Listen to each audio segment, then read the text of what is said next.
पहली आपकी हेडिंग है रिवेट। इंग्लिश में भी आप इसको रिवेटे बोल सकते हैं, अर्थात पहली हेडिंग आपकी रिवेट है, इंग्लिश में भी हम इसको रिवेटे बोलेंगे। क्लियर है? इसका फिगर हम बना रहे हैं। आप क्या करिए कि पहले फिगर आप बना लीजिए। एक रिवेट है और आप इसका पहले फिगर बना लीजिए। ठीक, क्लियर है? अब फिगर में यहाँ से यहाँ तक की दूरी को हम टी से प्रदर्शित करते हैं या फाई से प्रदर्शित करते हैं। इसको हम व्यास बोलते हैं। व्यास अर्थात आप डाया भी बोल सकते हैं। ठीक, रिवेट के यहाँ से और यहाँ तक के पार्ट को हम शैंक बोलते हैं। क्लियर हो गया?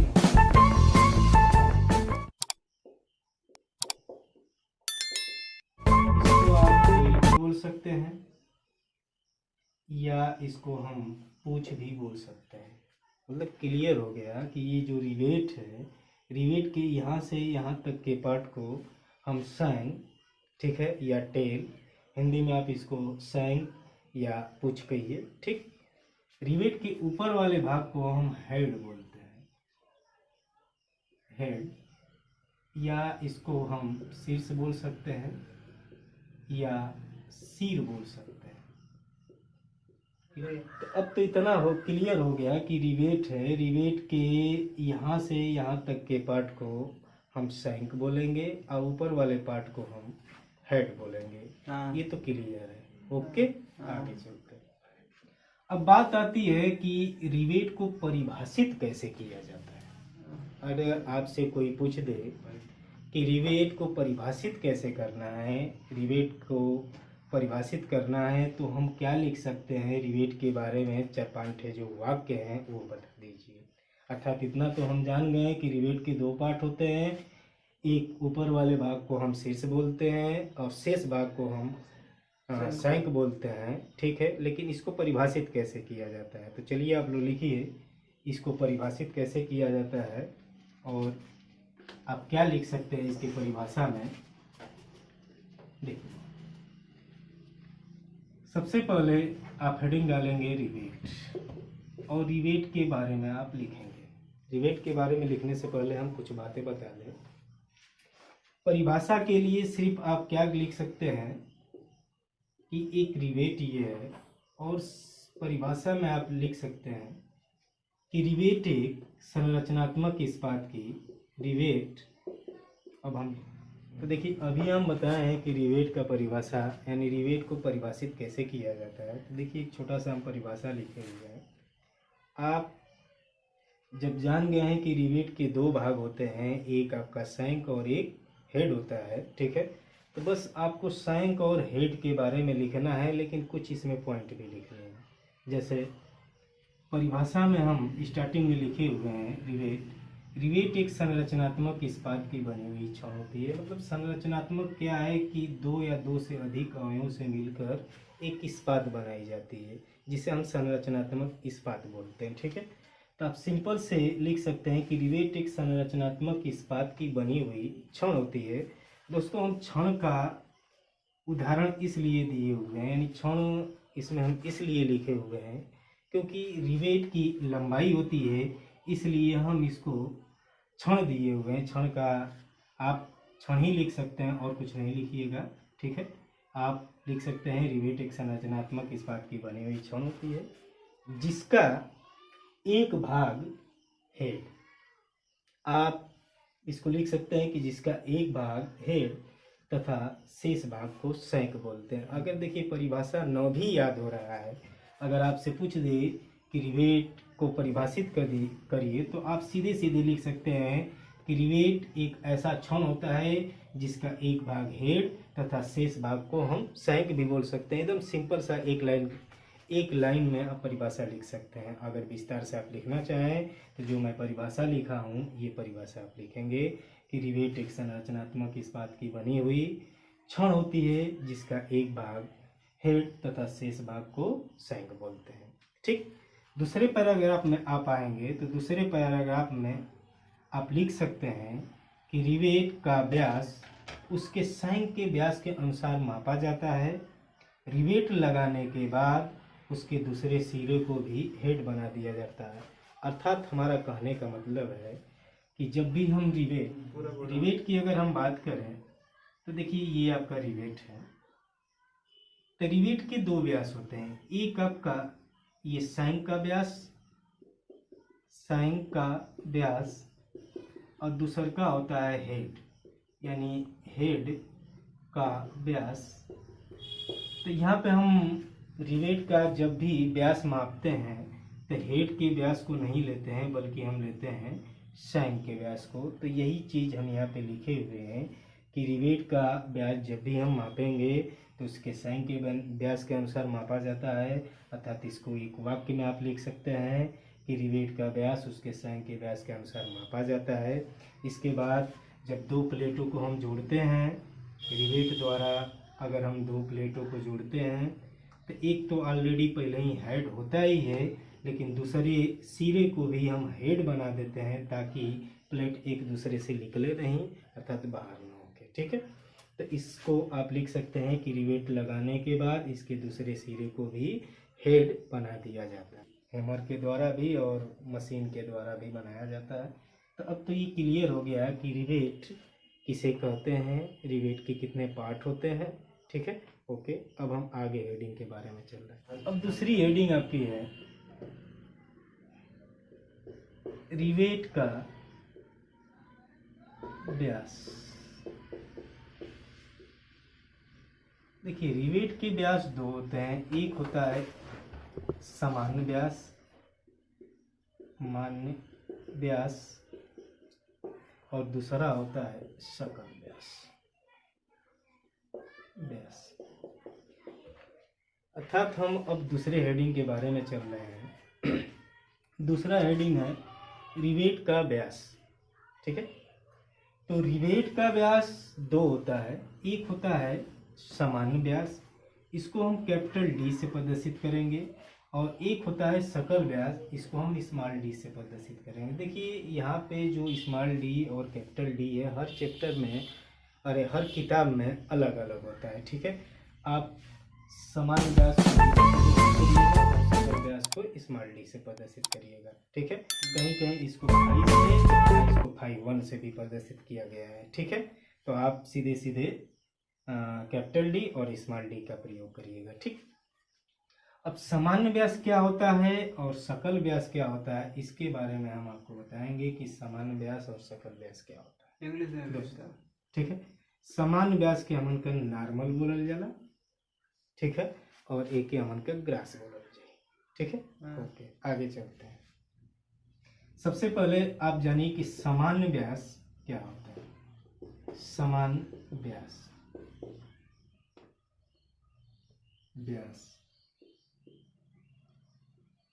Capital D. अब सामान्य व्यास और सकल व्यास सिंपली भाषा में अगर आप समझना चाहें, अगर आपसे कोई पूछ दे कि सामान्य व्यास क्या होता है और सकल व्यास क्या होता है, तो उसको सिंपल भाषा में आप बता सकते हैं कि जब हम रिवेट किसी कंपनी से, यानी कोई रिवेट किसी कंपनी या दुकान से, कोई रिवेट किसी कंपनी या दुकान से खरीद के लाते हैं, उस समय रिवेट का जो व्यास होता है उसको हम सामान्य व्यास बोलते हैं। क्लियर हो गया? यानी किसी कंपनी या किसी दुकान से या कहीं से, ठीक है, रिवेट अगर हम खरीद के लाते हैं तो उस स्थिति में रिवेट का व्यास जो होता है वो सामान्य व्यास होता है। और सकल व्यास किसे कहते हैं, अर्थात सकल व्यास यानी दो प्लेटों को जब हम जोड़ देते हैं, दो प्लेटों को रिवेट द्वारा जब जोड़ देते हैं तो जोड़ने के बाद, दो प्लेटों को रिवेट द्वारा जब हम जोड़ देते हैं तो जोड़ने के बाद जो व्यास रिवेट का होता है उसी को हम सकल व्यास बोलते हैं। सकल व्यास अर्थात आप कहिए कि अगर कोई रिवेट हम खरीद के ला दिए, ठीक है, तो इस समय इसका व्यास जो होता है सामान्य व्यास कहलाता है। सामान्य व्यास, सामान्य व्यास कहलाता है। और रिवेट लगाने के बाद यानी रिवेट यूज करने के बाद उसका जो व्यास होता है उसको हम सकल व्यास बोलते हैं। क्लियर हो गई? ठीक है। अर्थात रिवेट जिस स्थिति में है, जिस स्थिति में हम खरद के लाते हैं, उस समय उसका व्यास जो है कि सामान्य व्यास होता है, और उसको यूज करने के बाद, ठीक है, रिवेट का जो व्यास होता है उसको हम सकल व्यास बोलते हैं। अब इसकी एक लाइन की परिभाषा है, एक लाइन की परिभाषा आप लिख सकते हैं दोनों की। तो मैं पहला बता रहा हूँ कि सामान्य व्यास को कैसे प्रदर्शित करें, कैसे परिभाषित करेंगे। चलिए, सामान्य व्यास अभी हम बताए हुए हैं कि जब हम किसी दुकान से या किसी कंपनी से रिवेट को खरीद के लाते हैं तो उस समय उसकी रिवेट की जो व्यास होती है उसको हम सामान्य व्यास बोलते हैं। इसको परिभाषित अगर हमें करना है तो यहाँ पे हम एक छोटा सा परिभाषा लिख दिए हैं जो कि एक लाइन में है, ज़्यादा बड़ी नहीं है। ठीक है। तो सामान्य व्यास की परिभाषा हम लिख चुके हैं। यहाँ पे लिखे हुए हैं कि ठंडी अवस्था में, देखिए स्टार्टिंग आप इस तरह करेंगे कि ठंडी अवस्था में। आप ये नहीं लिखेंगे किसी कंपनी द्वारा या किसी दुकान द्वारा खरीद के लाया गया रिवेट का व्यास जो होता है कि सामान्य व्यास नहीं, इस तरह आप नहीं लिखेंगे। सीधे सीधे लिखेंगे ठंडी अवस्था में रिवेट के संग के व्यास को, ठीक है, सामान्य व्यास बोलते हैं। ठीक है। और ये जो ठंडी अवस्था होती है ये अनयूज होती है, अर्थात ये रिवेट यूज नहीं किया गया होता है, यानी दो प्लेटों को इस रिवेट द्वारा जोड़ा नहीं गया होता है। ठीक है।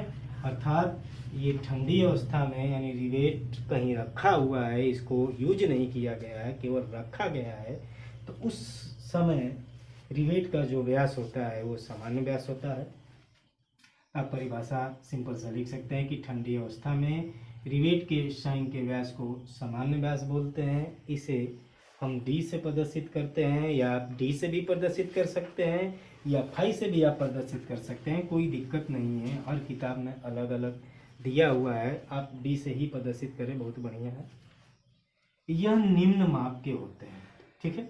बनाने के लिए कंपनी तो बहुत से व्यास बना रहे, रिवेट के व्यास बना सकते हैं, लेकिन जो सामान्य हम लोग प्रयोग करते हैं स्टील में, सिविल इंजीनियर में जो प्रयोग करते हैं, वो स्टार्टिंग आपकी रिवेट का व्यास जो होता है 12 mm से स्टार्ट होता है। तो 12 mm, 16 mm, 18 mm, 20 mm, 22 mm, 24 mm, 27 mm, 30 mm, 33 mm इत्यादि और से होते हैं। 50 mm, 100 mm तक हो सकते हैं, कोई दिक्कत नहीं है। क्लियर? ठीक है। अब तो इतना तो क्लियर हो गया कि रिवेट का सामान्य व्यास किसे कहते हैं और ये कितने mm के बनाए जाते हैं। तो 12 mm से लेके 50, 60, 70 mm तक बनाए जाते हैं। 12 mm से स्टार्ट होता है, लेकिन ध्यान दीजिए यहाँ पे 12, इसके बाद सॉरी एक यहाँ पे एक और लिखना चाहिए था हमें, 14 mm। दोस्तों 13 mm का नहीं होता है बनाने के लिए, तो कौनो कंपनी कुछ भी बना दी है, सुना हो। ठीक है। तो चलो आगे देखते हैं। ठीक, क्लियर हो गया ना। अब आवत है सकल व्यास।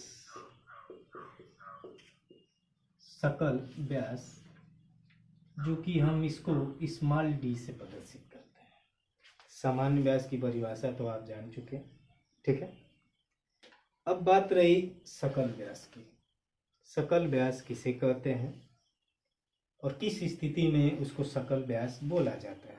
एक बार फिर से हम आपको बता दें कि जब हम रिवेट खरीद के लावेंगे, ठीक है, या रिवेट कोई कंपनी हम लोग को देती है, तो उस स्थिति में सामान्य व्यास होता है, सामान्य व्यास होता है। रिवेट को जब हम किसी दो प्लेटों को जोड़ने के लिए प्रयोग, ठीक है, जोड़ने के लिए प्रयोग करते हैं, उस स्थिति में रिवेट के संग के व्यास को हम सकल व्यास बोलते हैं। ये आपका सकल व्यास हो गया। एक बार फिर से क्लियर कर लो कि जब रिवेट हमन का आके रखल गई है उस समय ओके सामान्य व्यास बोलल जाई। ठीक है।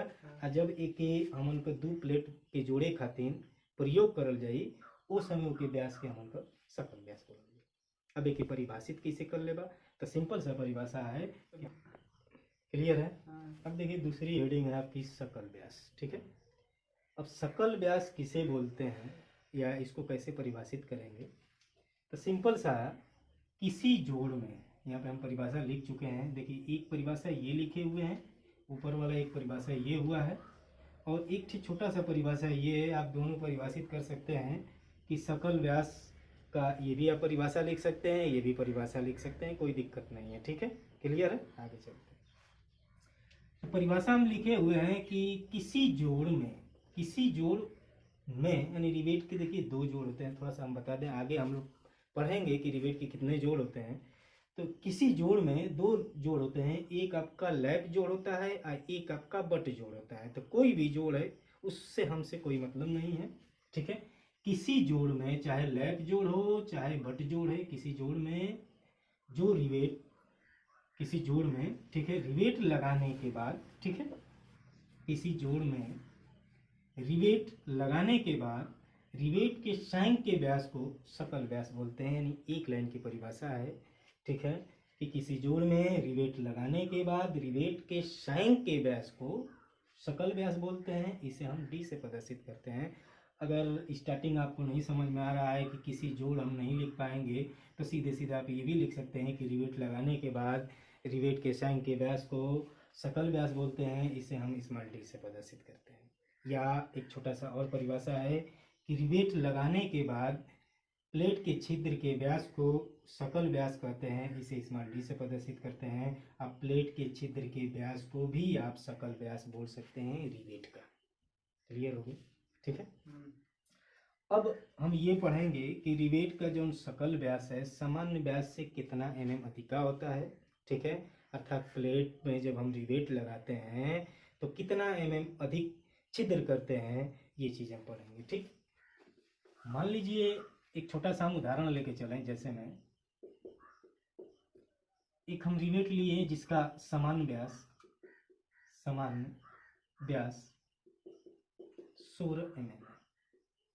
तो जब भी इस 16 mm व्यास को दो प्लेटों द्वारा जोड़ा जाए, दो प्लेटों को जोड़ना है 16 mm व्यास से, तो जब इसको हम जोड़ते हैं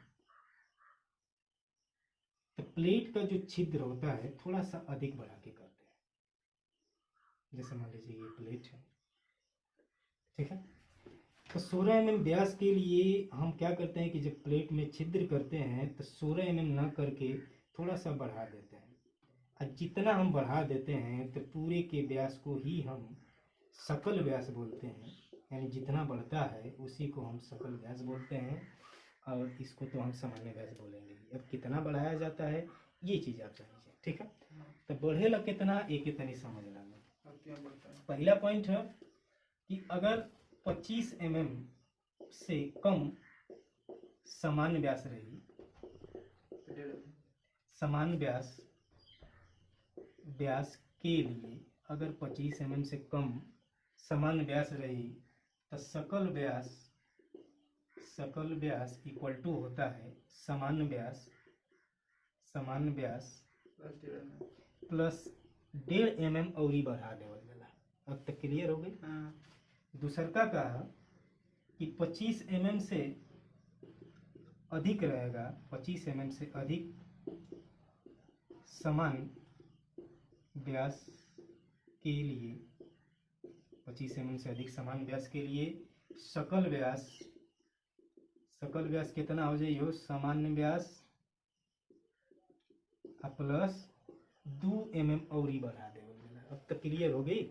एक बार फिर से समझ ला लो कि 25 mm से कम अगर समान व्यास रही, कोनो रिवेट का 25 mm से कम समान व्यास रही तो सकल व्यास में 1.5 mm जोड़ल जाए, ठीक है। अब 25 mm से अधिका समान व्यास रही तो सकल व्यास प्राप्त करे खातिर उमन कितना जोड़ल जाए, 2 mm। ये आपका पहला पॉइंट है, पॉइंट नंबर 1, जो कि ये आप जानिए क्योंकि सवाल में ज़्यादातर इसका यूज होगा, ठीक है। सामान्य व्यास का ज़्यादातर सवाल में यूज नहीं होगा, हमेशा होगा तो कौन सा, सकल व्यास का होगा, ठीक। कभी कभी क्वेश्चन पूछ देता है, ठीक है, कि 25 mm से कम समान व्यास के लिए सकल व्यास में कितना जोड़ा जाता है तो 1.5 mm, और 25 mm से अधिक समान व्यास के लिए सकल व्यास प्राप्त करने के लिए कितना जोड़ा जाता है, कर 2 mm। इतना तो क्लियर हो गई। हम आगे हेडिंग चला।